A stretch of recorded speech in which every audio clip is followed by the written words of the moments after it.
This is a chat with Laura Light that used to be Laura Thorne. When were you an apprentice with us? It's about 4 years ago? Yeah, yeah, it's near enough 4 years. Yeah, 2016, 17-ish. Yeah. I was thinking, because I whenever I do these chats, I kind of think of when I first meet you, where were you? And you came to one of our big days in Envis, didn't you? Yeah. I can remember you, and you probably looked about 20 years younger than you do now. This is what the industry does to people. And it was a huge, massive day, and we were recruiting for the BBC plus other companies. And I can remember that you did really well. The BBC were wowed by you. And you got a BBC apprenticeship. Remind me what department you went into. I was in factual office production, doing quite a lot of the production management work side of things. So that they put you with what they call their PMA, their production management assistant, yeah? So day to day, what were you doing? I had the option to do, well, one of the good things about my apprenticeship was that I had 2 different options to go down. So I could either have gone down that kind of managerial side, or I could have gone more down, I guess, the hands-on production side. So being a runner, researcher, director, etc. But I chose to go down the kind of management route. And in my day-to-day role, things would include such as writing the different scripts for the kind of sort of interviews we would have with clients. Who would be organising kit, organise any travelling, locations. I did some casting as well. I had the opportunity to work on set sometimes and just do, I guess, a bit behind the scenes. So handing out any of the orders of the live broadcast. There was just so much, even any researching when I worked on, oh my gosh, the one show.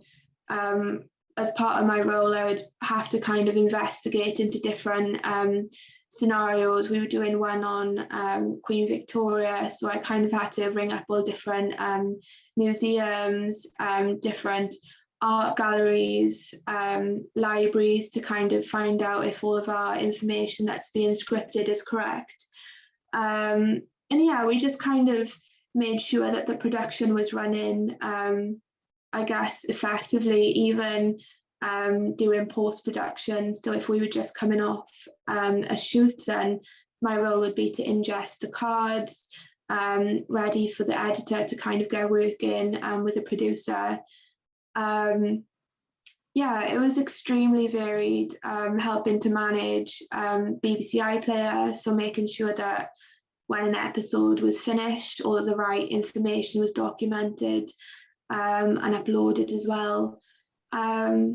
So yeah, that's great, Laura. It's great for people to know how varied an apprenticeship can be, and how I was talking to somebody the other day, I think it was Jesse, that said, and he was using it in different contexts. He was saying that the apprenticeship is like a tree, that you're all there and then you go in all kinds of different ways. But your training is like that as well, isn't it? You know, you're there with your training, and then there's all kinds of different branches that you can go into, I suppose. And it's good for people to know that. Especially with my apprenticeship as well, because when I went to the BBC, I wasn't kind of situated in one production. I moved across different projects every kind of 6 months sometimes. Sometimes I went a bit longer if I enjoyed them more. If one that was completely different came up, for example, I worked on Weatherman Walking for, I think it was like 2 weeks or whatever, just to experience that outside broadcast environment, I guess.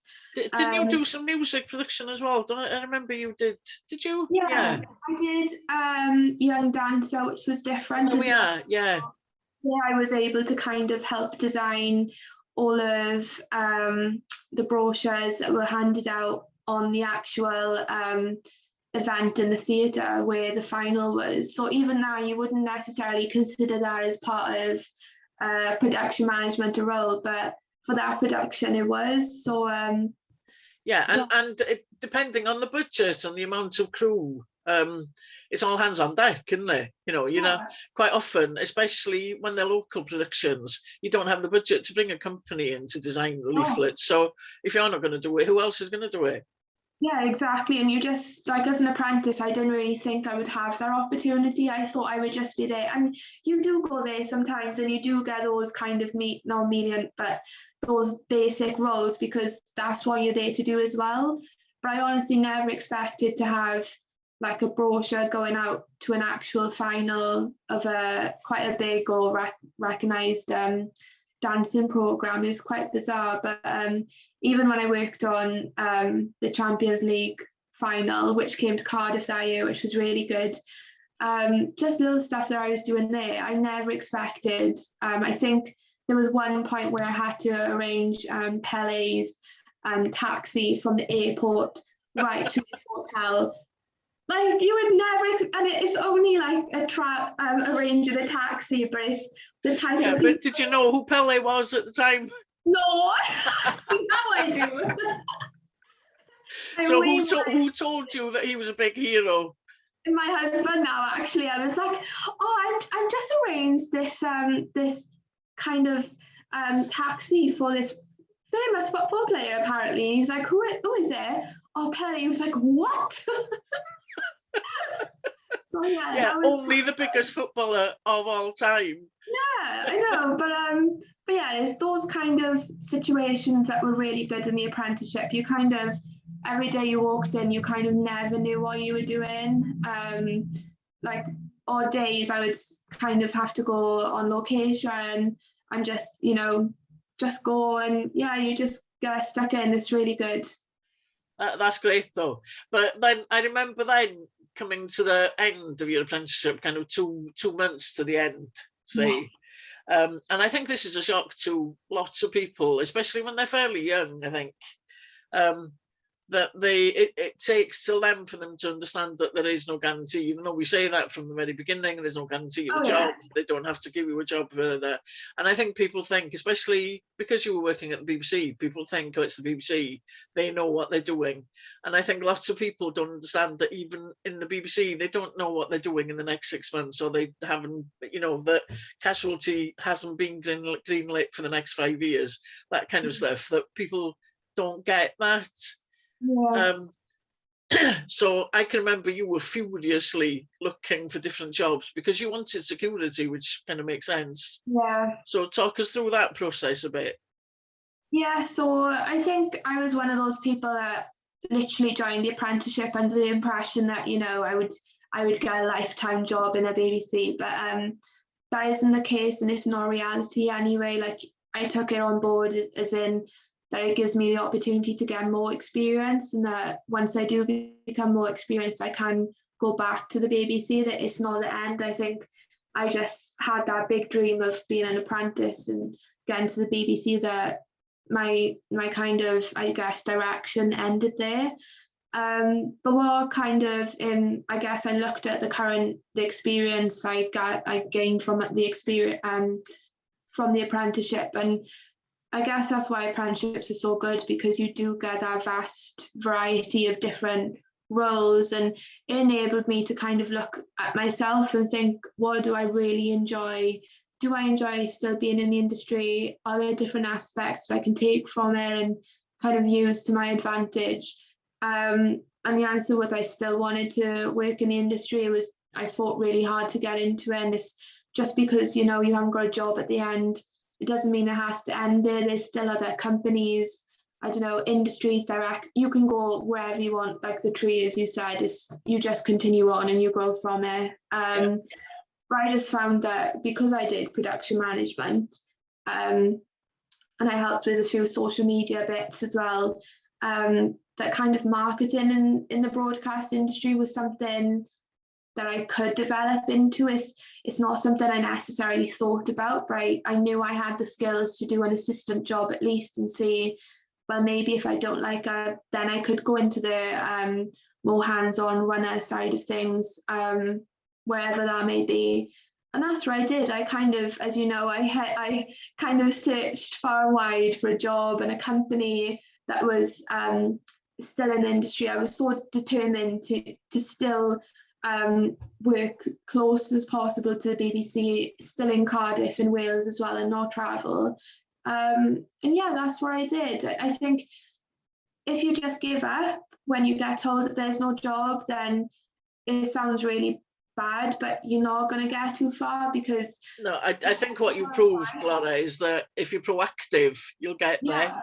Yeah, and well, we were talking just now about being proactive and self-motivated.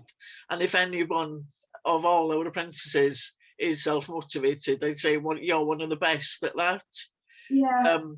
And you've always been the same. You know, if there's a job to do, you'll do it, and you'll attack it, and you'll make sure that it's done to the best of your ability. And you were the same with the job. But because you got a job out of the apprenticeship almost. You finished the apprenticeship on Friday and you were starting someone else on Monday, weren't you?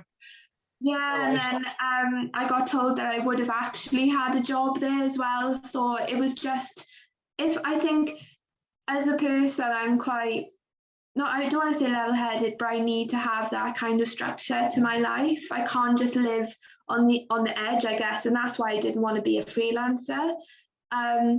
But if I did wait, then yeah, I could have still been working there right now. So yeah, and they were really kicking themselves that they hadn't been able to confirm early enough for you not to have tried for other places. But I think there's lessons both ways here, isn't there? You know, if you're willing to wait, then maybe it'll come to you. Yeah. But then maybe it doesn't, you know, and you knew yourself well enough to know that you couldn't live like that and you need to do something else. And I don't think you regret going the way you went anyway. No. But, yeah, you know, and the BBC will find you more valuable if and when you want to go back. Yeah, exactly. I just take that as life, you know. I took the experience as one of the best things I ever did. And yeah, just because I was an apprentice, there is no stopping going back. I have amazing contacts that I'm still in touch with now, and I didn't even expect to have that kind of relationship with people. But yeah, you really do. You build up your network, friendships, and yeah, I could go back if I wanted. Let's just say that. Totally, any day, I'm sure you could. So tell us a little bit about the company that you went to straight out of the apprenticeship and the job that you did then that was so different again and yet the same to what you were doing. Yeah. So I went to a company called Object Matrix, and they provided the media industry with object storage solutions or cloud storage, which they're doing now.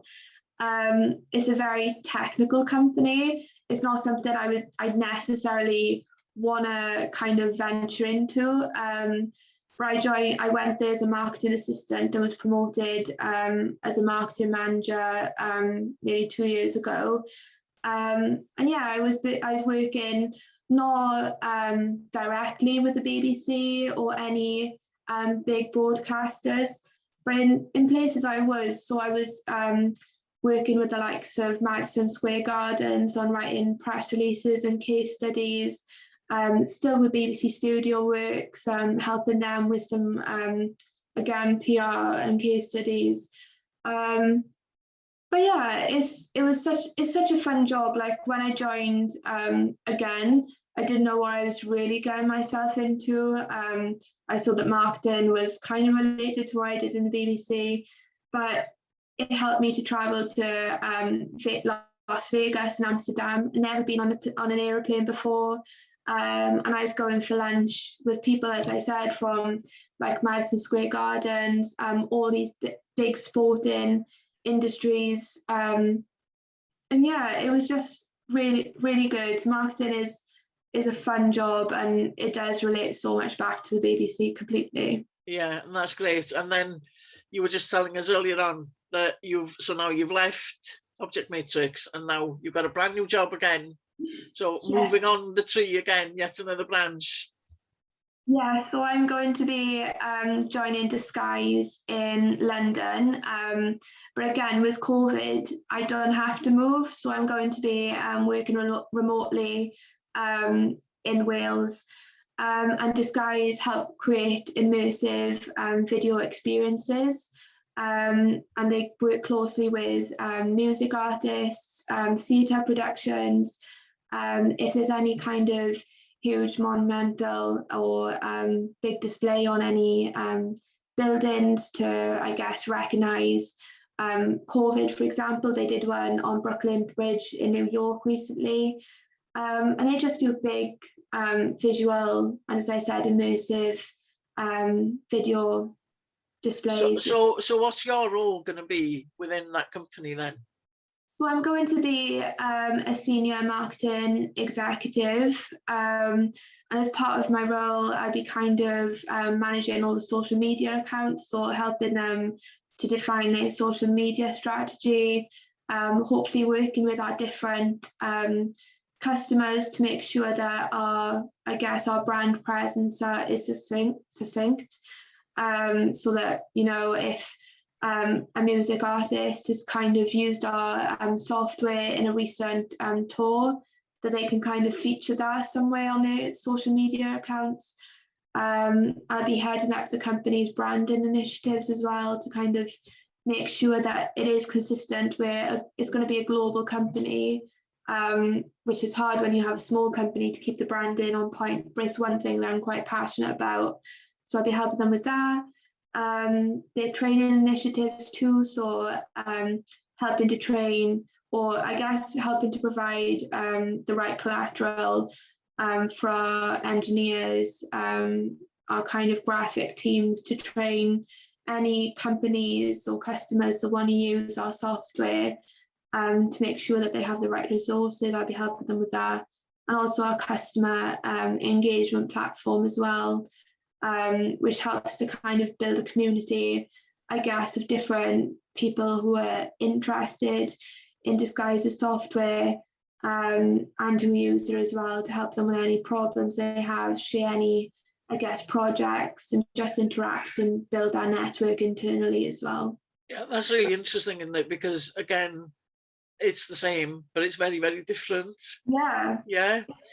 Tell me a little bit of how you got the job, because this is the other thing as well. You didn't get it in a normal way, did you? You know, that's, again, going back to the fact that you're so good at networking and you're determined and you're going to move along and you're not going to stay in the same place for very long. So tell us a little bit about that. Yeah, well, I guess one of the things, if you're a woman in the industry, then you'll kind of realise it's changing now completely. Even since I've joined, I've noticed a change. But in my current role, but after the BBC, I was going to different trade shows, as I said, in Las Vegas, for example, and you could just see male heads everywhere. There was very little female presence, and it kind of dawned on me that I have no real big female network. I do in Wales, but if I want to kind of expand where I'm going, I've worked in a small company and I want something a bit bigger to kind of, I guess, secure my knowledge in marketing as well. So I joined an organisation called Rise, which supports women in the broadcast industry. And they basically helped me to expand my network. So I was working or speaking to them and doing workshops with the likes of different CEOs and heads of marketing for big companies like Avid, really big game changers in the industry, I guess. And through making friends and just sharing different pain points, if I was having them in my current role, or even if I was frustrated in different bits of marketing, I would just build friendships and kind of just get to know people I never expected. It was through it's kind of it's the sorry to cross you there, Laura, but it's kind of the virtual way of playing golf, isn't it? Yeah. It's what men do when they go and play 18 rounds or whatever they do. Yeah, and I just thought, well, COVID worked out really well for me as well, because being in Wales can restrict you sometimes, but I still believe that it shouldn't. Like, especially with COVID, it's helped us to definitely, I guess, expand our reach more. But COVID really allowed me to interact with everybody as well. If there was no COVID, then I wouldn't be travelling to London every month to meet these people. So yeah, they really supported me in just like growing my networking and just meeting different people, speaking to them, And that's how I got in conversation with Disguise, who I was recommended to by Rise. And yeah, the conversation just started from there then, and I never applied for a role. It wasn't something, I was looking for a role, I guess, but it wasn't something I was really pursuing with Disguise. And after speaking to them, and they kind of listened to, I guess, what I loved, what I didn't like, they tailored a role around that, and it was a hard decision to leave my old role because you do get really close with people. But when you get presented a role that's tailored to everything that you like, then it's a no-brainer, which is hard but really exciting at the same time. Yeah. So, Laura, where next? Or is it too early to say? Probably too early. I remember probably about 6 months ago saying that I don't actually know where I'm going to go next. Usually I have everything worked out. That's why I was asking. I remember that you've got a career plan, and and you kind of knew, even though you said that the apprenticeship was the dream, but I remember you did have bigger dreams than that. Yeah, like I know where I want to be in, I don't know, like 20 or 30 years time. I'd love to have my own company or charity or something. I'd love to have something that will make a difference. I think that's why I like marketing as well, because it's really results driven. You can kind of see how you're, I guess, benefiting a company. But yeah, I hope to stay in this new company now for quite some time. I don't want to be a hop along, I guess, which I've currently been the last 2 jobs. But yeah, I hope this will be a place that I stay, and then if I'm surrounded by marketers, as I hope I will be, I should be steady on my feet to start my own initiatives, I hope. So maybe we've got to wait maybe 5 to 10 years till you rule the world, eh? I hope so, anyway.